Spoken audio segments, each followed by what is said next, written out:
ang Panginoon ay magpapakilala sa iyo. Ako ang ilaw ng sanlibutan. Amen po ba?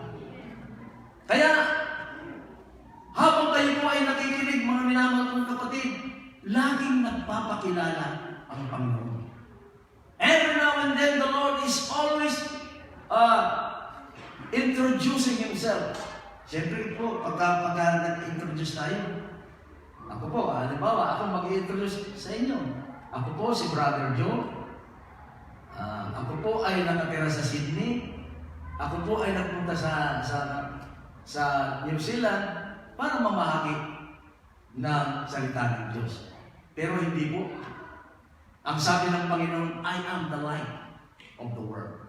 Ipinapakilala niya ang kanyang sarili, lalo na sa mga taong hindi alam ang patutunguhan. Yung mga taong hindi alam kung saan landas patungo sa kaharian. Mga minamahal kong kapatid, napakasalipot po ng buhay ng isang tao. Pero kapag tinanggap natin ang ilaw sa ating buhay na walang iba na si Jesucristo, makikita natin na ang ating buhay ay hindi mapapariwara at hindi tayo lalakad sa kadiliman. Amen.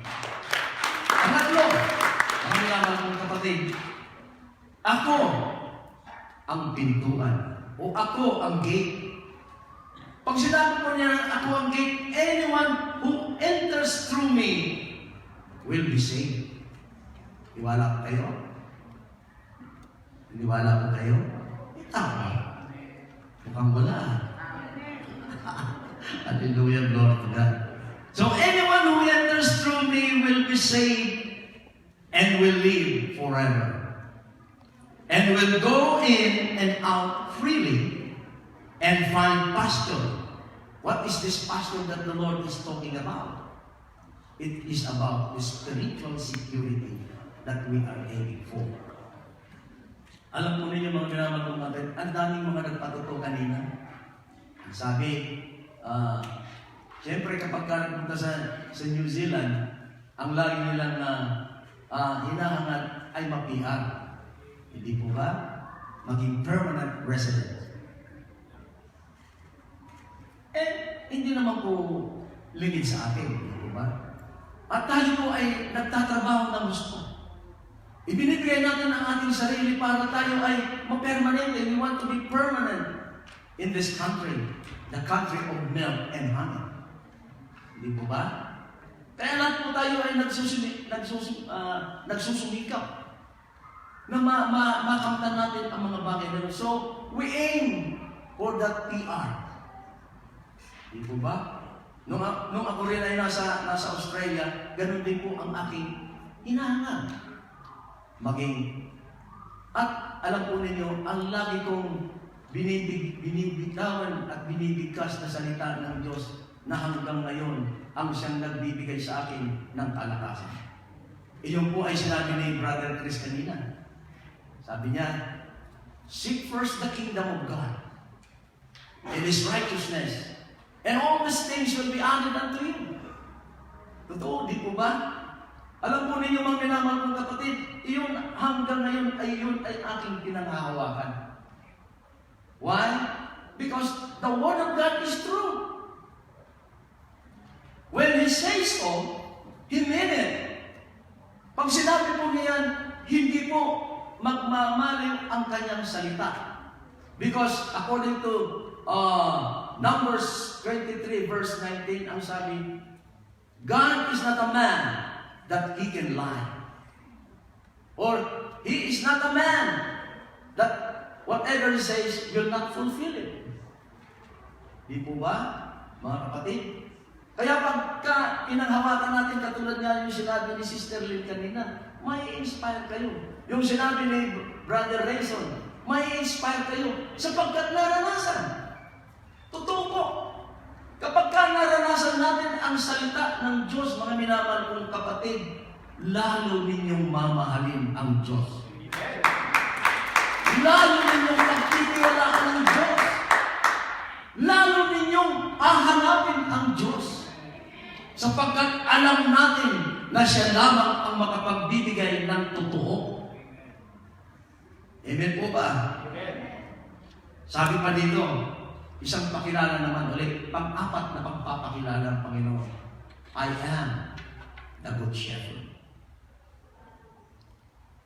Marami pong nag-shepherd sa amin. Nakawala. And one of the example that I can vouch on is in Napier. Sister, are you there? Oh, yeah. Marami pong pinadala. Ang dami pong pinadala. Pero they were not really the Good Shepherd. Sabi nga sa akin ni Sister Josie kanina, we will be celebrating the 25th anniversary. But the problem is there are only 500. Harating. Auckland is 5. And look at these people. Look at this. Amen. Look at these people. They are the one who came over here, who responded to the call of the Lord. Kaya hindi po kayo nagkamali. Hindi po kayo nagkamali na kayo pumunta rito. Hindi po nasayang ang panahon ninyo. Your life is not wasted when you came over in this place.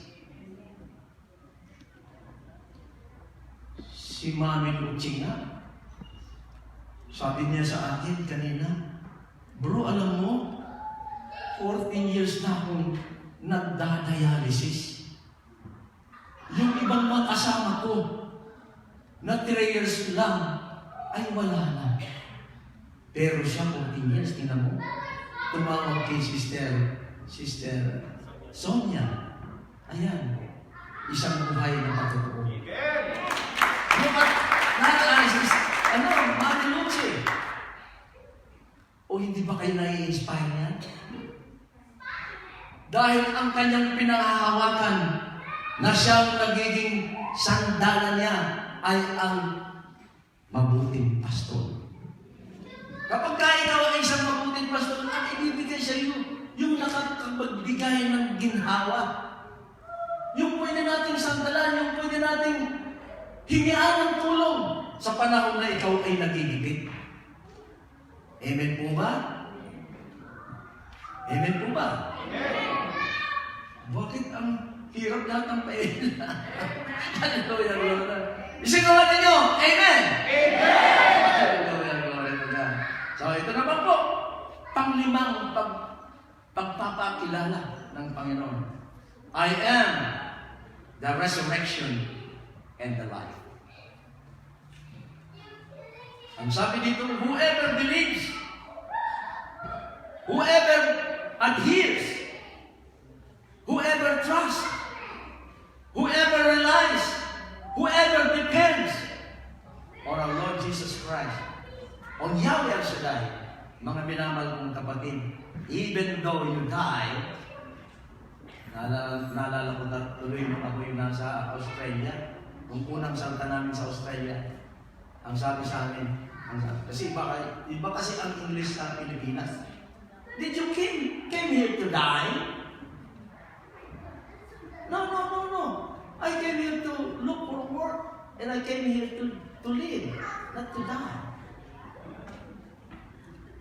So, ganun pa mga naman kong kapatid. Sabi nga, even though he dies, he will live. And if he dies, and everyone who believes in me will never die. Do you believe that? Do you believe that? Hallelujah, glory to God. Pang-anim po, ang sabi niya, I am the way, the truth, and the life. Ibig sabihin, mga minamahal kong kapatid, isa na, one way lang po yan. Kapag sinabi natin na ang Panginoon, mga minamahal kong kapatid, ay nagsabing, I am the only way. Welcome, kapatid. Ang ibig sabihin, wala pong bitoryan. Mga minamahal kong kapatid, I am the way. Wala pong bitoryan. Diretso-diretso lang po.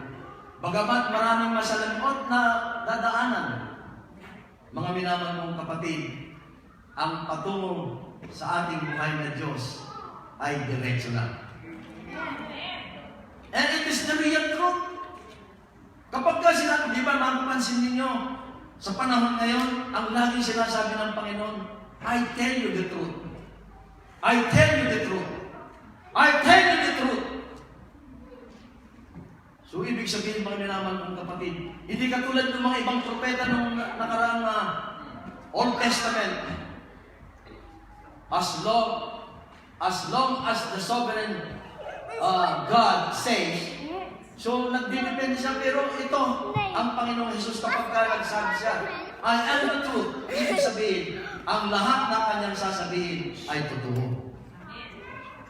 And, of course, my dear brothers and sisters, no one can come to the Father but through me. I am the way, I am the truth, I am the life. Kaya wala po tayong ibang pupuntahan. Wala po tayong ibang pagsasabihan. Wala po tayong ibang pananampalatayanan. Kundi ang kanyang salita. Amen po ba? So, the second, mga minamahal kong kapatid, na nagpakilala ang Panginoon, I am the true vine. Ako ang tunay na puno ng ubas. So, ibig sabihin, mga minamahal kong kapatid, ang sabi nga niya dito,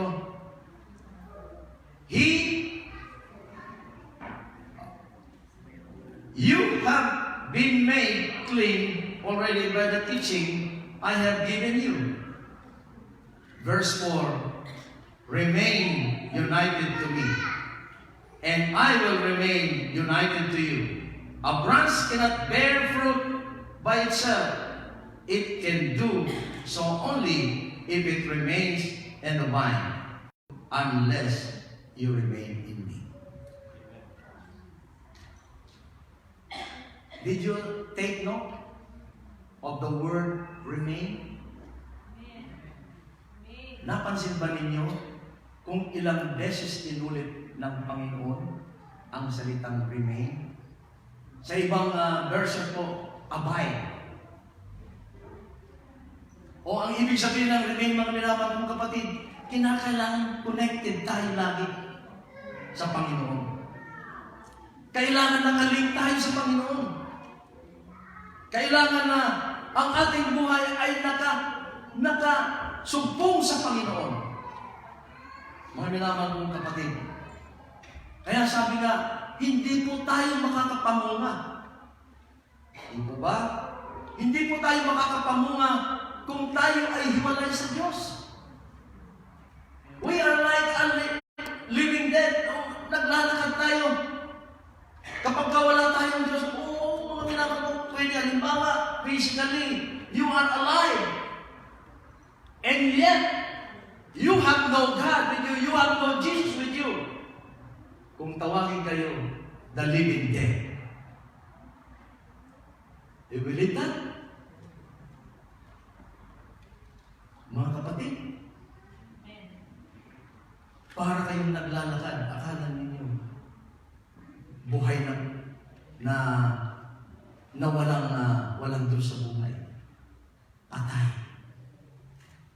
Kaya kapag nagkaroon ng problema, nagkaroon ng gusto, kapag wala ang Diyos sa buhay natin, mga minamahal ng kapatid, mabilis bumagsak.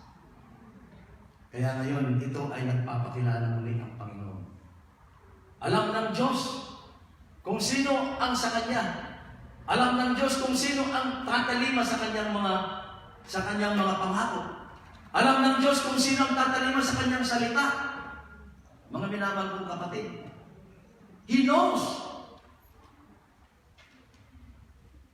Kaya sabi nga, you are the branches. The one who remains in me and I in Him bear much fruit. Mamumunga ng marami. At kapag ka namumunga na po, mga minamahal kong kapatid, He proves. Kapag ka pinuprose tayo, mga minamahal kong kapatid, ano ba ang ibig sabihin? Nililinis po tayo. Ano po? O in other words, we are being disciplined. Dinidisiplina tayo ng Panginoon kapag tayo ay nagkakamali. Amen po ba? Amen. Kapag tayo dinidisiplina ng Panginoon, gusto ng Panginoon na tayo hindi lamang mamuna. Hindi lang tayo maging mabongga. Amen. Kundi gusto ng Panginoon ay mas lalo kang bumunga.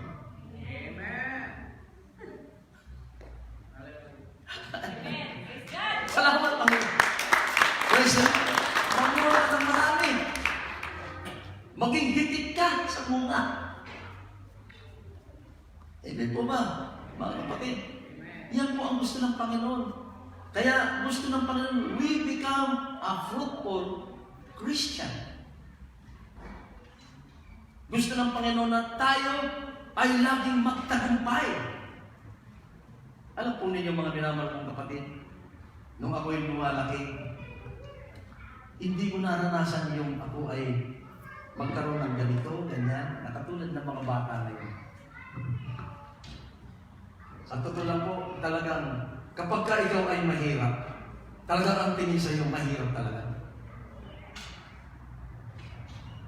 Dahil sa kahirapan, mga minamahal kong kapatid, ang aking magulang, lahat ng pagkakamali ko, kung hindi kurot, palo. Kung hindi palo, mura. Doon po ako nabuhay, mga minamahal kong kapatid. Parang sinabi ko sa aking sarili, ito nga ba ang nanay ko? Kasi ang nanay ko ay talagang pinaka-strict ko sa lahat. Kung ako ay paluin, hindi malaman kung saan ako tatamaan. That was my life. Mga minamahal kong kapatid, I am just sharing this with you.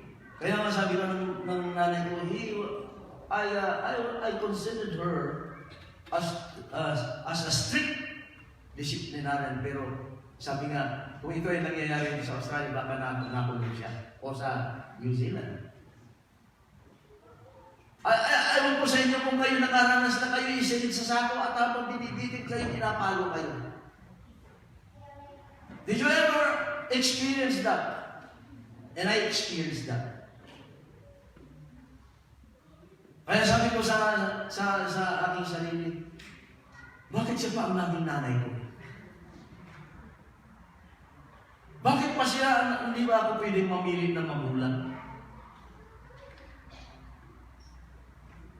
I know that was a discipline na sinasabi. Nung tinatuhayan ko ito, mga minamahal kong kapatid, ang mensahe ng Panginoon, ganun pala, pag sinabing discipline, pinupulos ka. Ang ibig sabihin, gusto kanyang ituwid, gusto kanyang i-correct. Sabi ko naman, ako naman natatakot na ako sa nanay. Kaya as much as possible, I had to do what is right. Pero bawat pagkakamali ko, mga minamahal kong kapatid, iba ang nangyayari. Lalo na nung araw na pagdating na ng alas 6 at sumutsot na ang nanay ko, 3 beses lang yun. At hindi ka pa tumalima, iyari ka na naman.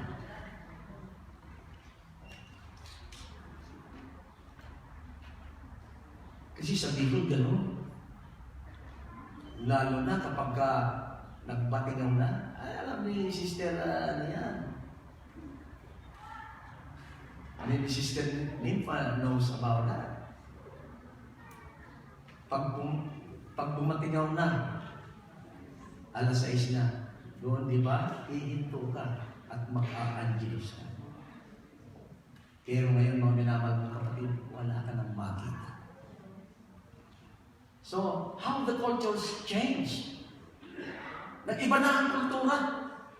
Lalo na kapag ikaw ay napunta sa ibang lugar, mga minamahal kong kapatid, nagkakaroon tayo ng culture shock.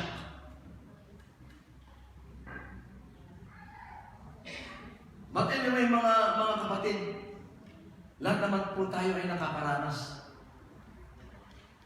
Pero alam po ninyo, ito po ang pinakamaganda. Nung nakakaranas po ako ng mga ganung pagdidisiplina ng nanay ko, hindi ko talaga naunawaan. Why am I suffering this kind of discipline? Bakit ako nakakaranas ng ganito?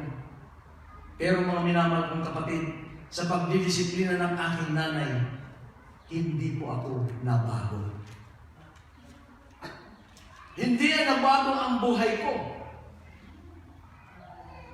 Lalo akong nagwala.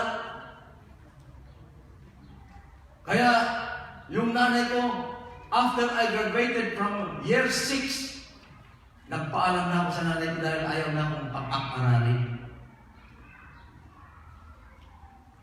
Sabi ko sa nanay ko, isipin lang po, look, tayo na ang pinakamiserable sa mga magkakapatid mo. Alam mo naman kasi yung mga kapatid ng nanay ko, may mga meron.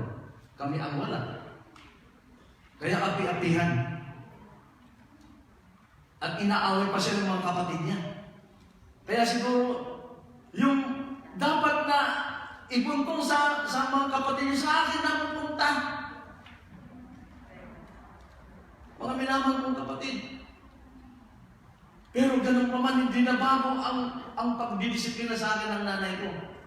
The only time that I was able to change when I heard the Word of God. Sabi nga, sa Jeremiah 23:19, sabi niya, is not my word like a hammer or fire that can break the heart of stone? Kaya mga minamahal kong kapatid, ang puso ko nun, imbis na sumunod, nagiging matigas. Pero salamat sa biyaya ng salita ng Diyos. At iyon po ang nakapagbago sa akin. Alam mo, when my mother was, when I go back, and my mom is already old, he got his white hair already, and then I suddenly sat beside her. At ang sabi ko, Ma, naalala mo ang aming baboy na may piik na 13 ay tinagap ng aming kapitbahay. Naku, pagduruso talaga inabot ko. Halos mamatay. Alam po ninyo, hindi ko maiupo ang puwet ko. Hindi ko ihiga.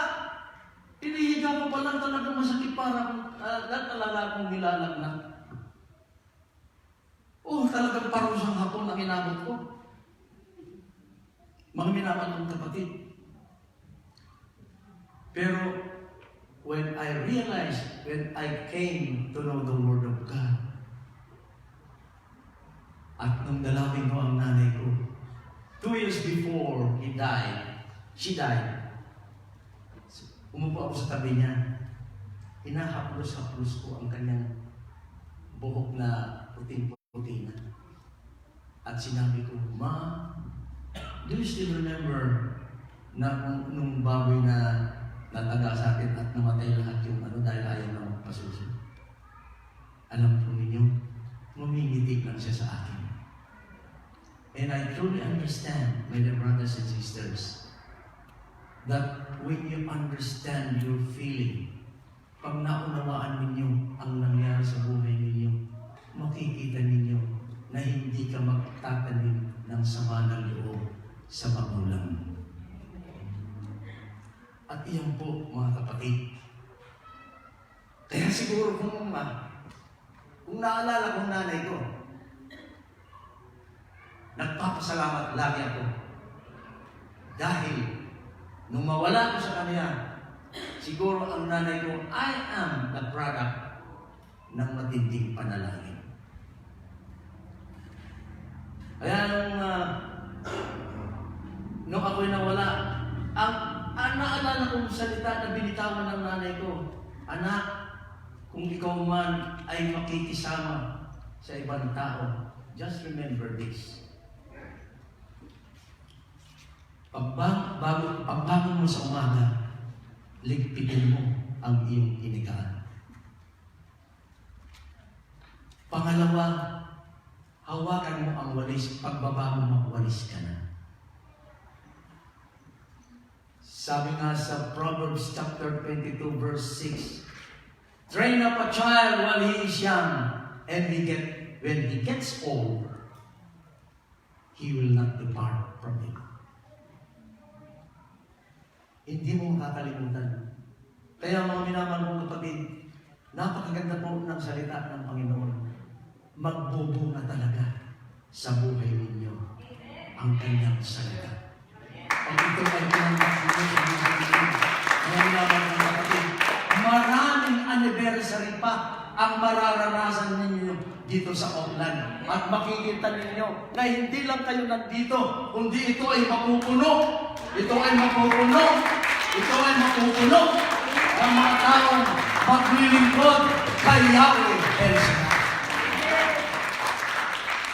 At yun naman po ang lagi kong panalangin kapag umuwi na ako sa Sydney. New Zealand chapter, I always include in my intercession. Kaya ako'y natutuwa nung bumalik ako, makita ko.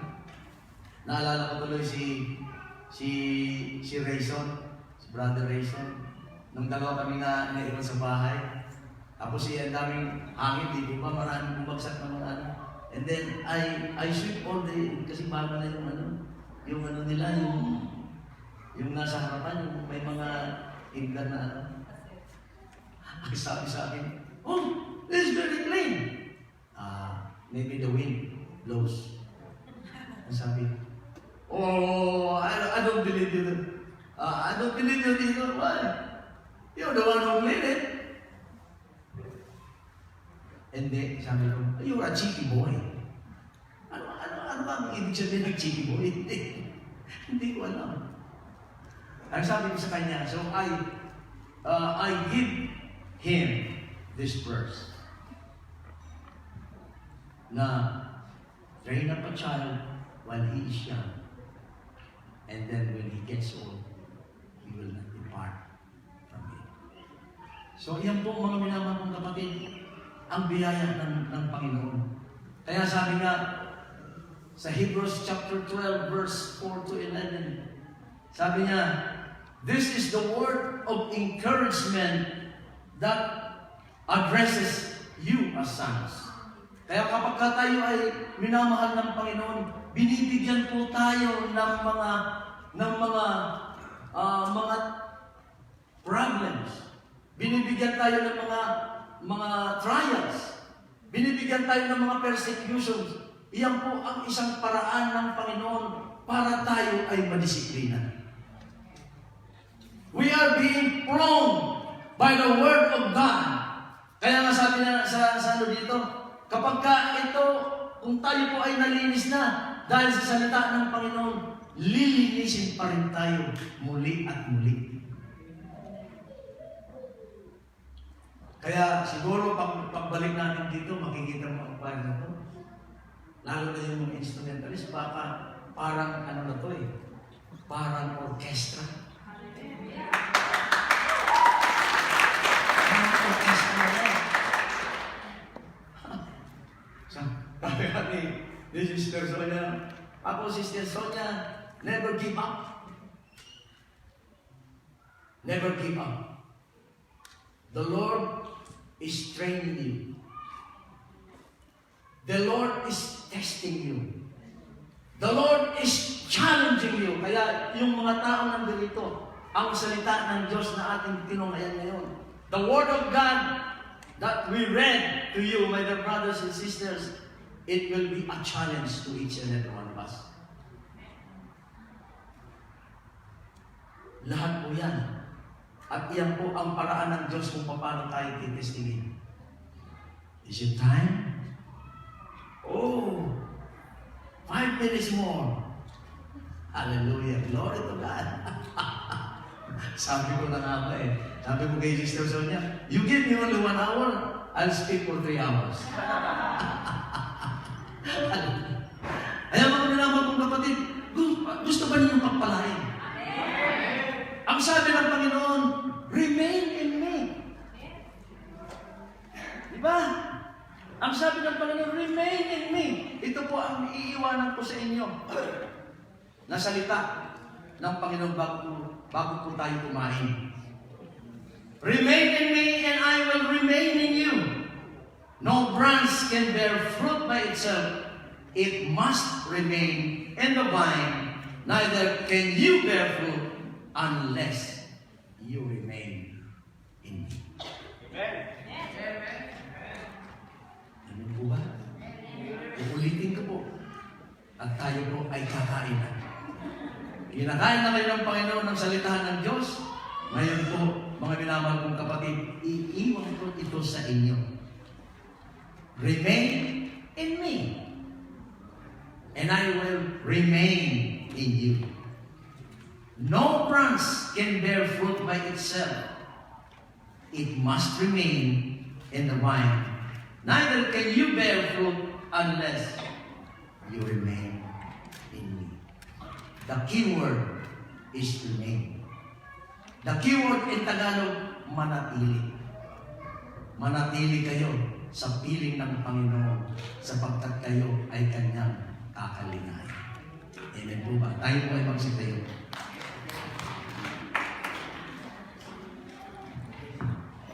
Taas po natin ang ating mga kamay.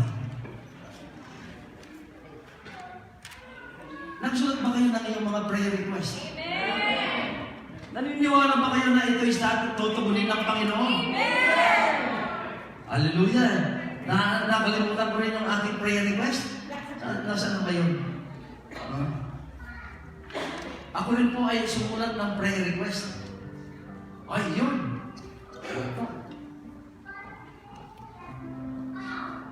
Kasi po, mga minamahal kong kapatid, naniniwala ako rito. Kaya kapag binigyan kayo ng sobre, huwag po ninyong isipin na iyon ay puro pera.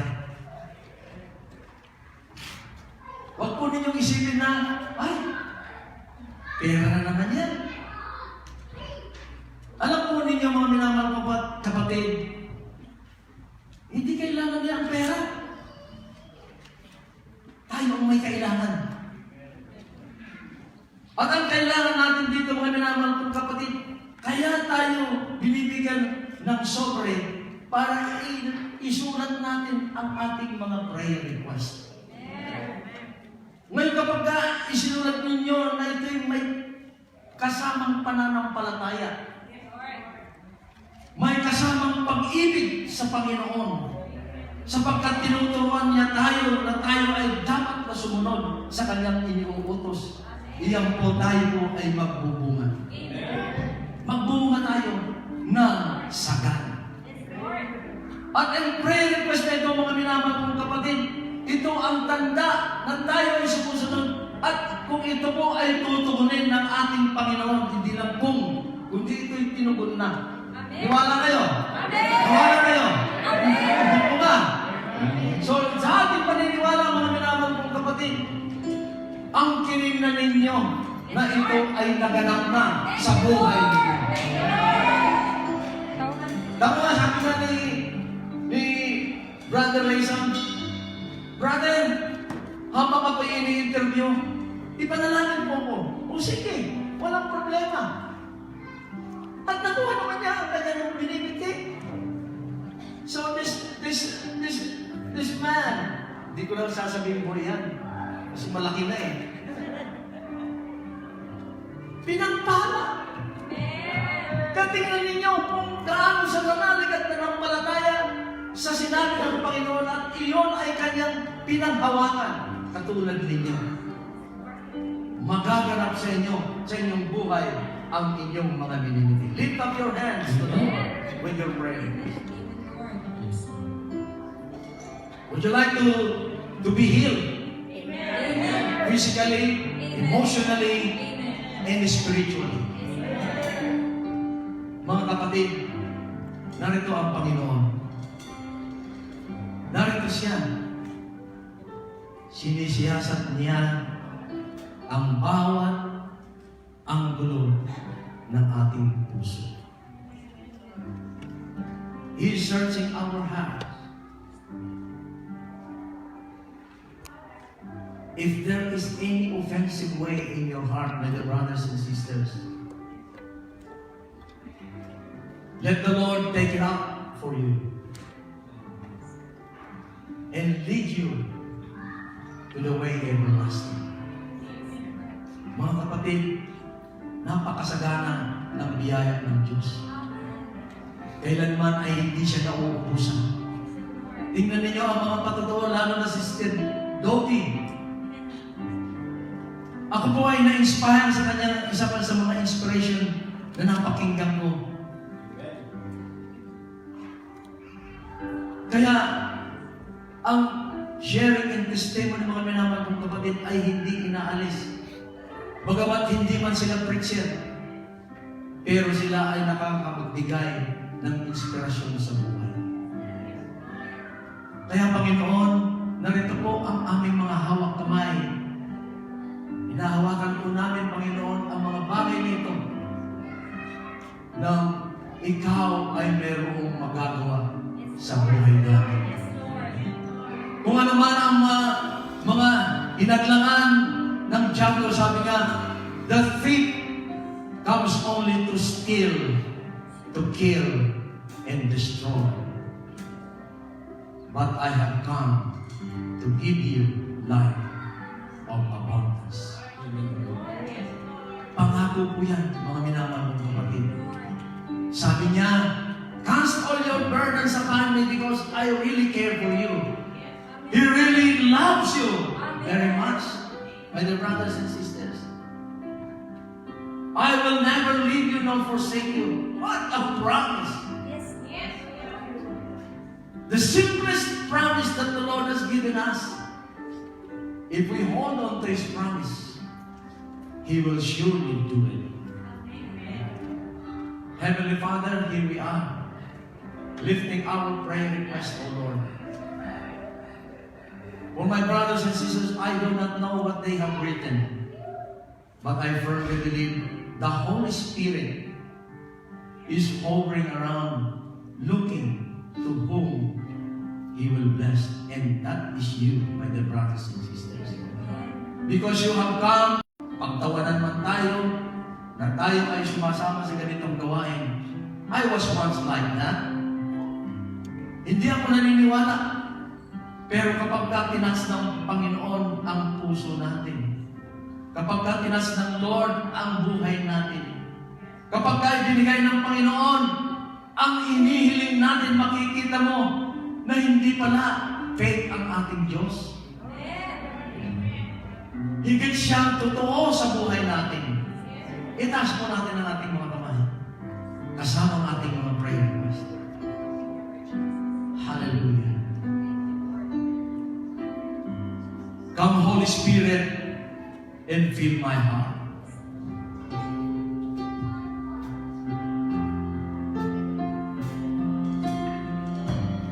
Holy Spirit, and fill my heart. Holy Spirit, to you I pray. Come, Holy Spirit, show me the way. Come, Holy Spirit.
sa aking mga kapatid na narito. Huwag mo po silang palalabasin dito, Panginoon, na hindi sila pinagpapala. Lahat po ng kanilang mga kahilingan, O Diyos, ay yun ang mga tinugon. Lahat ng kanilang mga minimithi, Panginoon, ay kanilang mararanasan. Lord, ngayon pa man, inaangkin na namin, sabi nga ni Jacob, nang siya ay nakakipag-wrestling sa Panginoon, ang sabi niya, I will not let you go unless you bless me. I will not let you go, Lord, unless you bless me. I will not let you go, Lord, unless you bless me. Paghawakan po natin ang salitang ito, mga minamahal kong kapatid. Hindi ako lalabas na lugar na ito na hindi mo ko pinagagaling. Hindi ako lalabas na lugar na ito na hindi mo pinagpapala ang aking sambayan, ang aking magkamag-anak, lahat sila, Panginoon, na umapi sa akin, Panginoon, pagpalain mo sila. Yes, Lord, ngayon pa man, inaangkin na namin na ang buhay namin ito ay isang buhay na ganap at kasiyasiya. Lift up your hands to the Lord, and let this final blessing coming from the Lord. May the Lord bless you and keep you. May the Lord make His face to shine upon you. May the Lord be gracious to you. May the Lord lift up His countenance towards you and give you His peace. Peace that surpasses understanding. Peace that no one can give except our Lord Jesus Christ. And for all this we pray in Jesus' name. And everybody says, and everybody says, everybody says, everybody says, receive your blessings right now. In the name of the Father, and of the Son, and of the Holy Spirit. God bless you all. Let us give thanks with a grateful heart.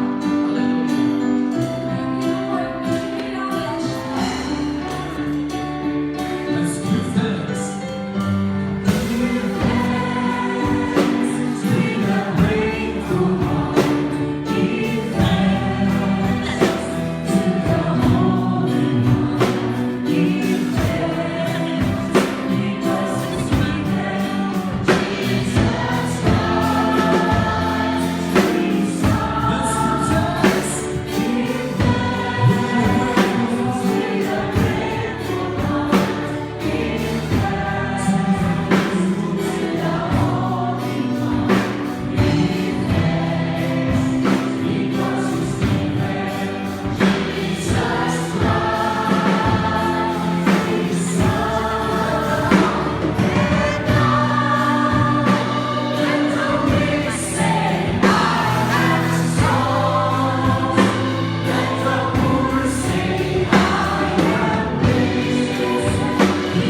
One. Sige po, upo tayo. Love, love, love. Love, love, love pa. Tigil-tigil. Love, love, love. Hallelujah, praise the Lord. Hindi ba natin lahat? Yes po. Ito yung malinaw ka na. Opo. Malabo ah. Yes po. Okay. Don't worry. So, sister, halika na. Ay, mga youth. Okay na po ba? Ready? 1, 2, 3. Take. Okay, ready? Ready? What? Go, go, go.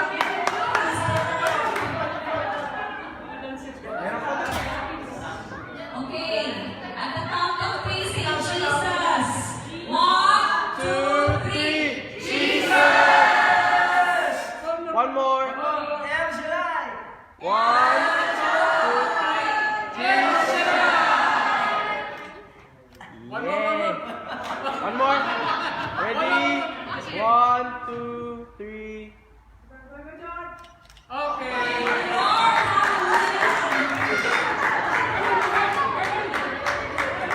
Praise God, Lord God. Everybody's welcome to join the dinner po. Diretso lang all the way straight to the parish center. Everyone, balik po doon. Let's go to Daddy! Salamat